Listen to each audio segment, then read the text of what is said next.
এইভাবে ত্রিভুজ লেখো, সুন্দর করে ত্রিভুজ লেখো। এবার কি হয় দেখো, এরকম করো আঁকা বাঁকা, একই রকম হবে আঁকা।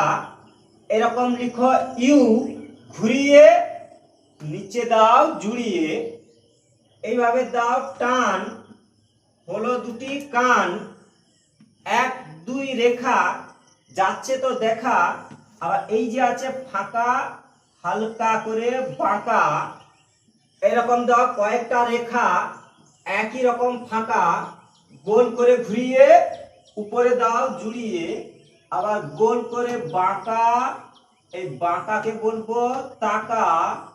এই ছোট্ট দুটি রেখা এই আবার গোল করে ঘুরিয়ে এইভাবে দাও জুড়িয়ে, এই মাঝে থাকবে ফাঁকা, হালকা করে বাঁকা, হয়ে গেল জোকার আঁকা।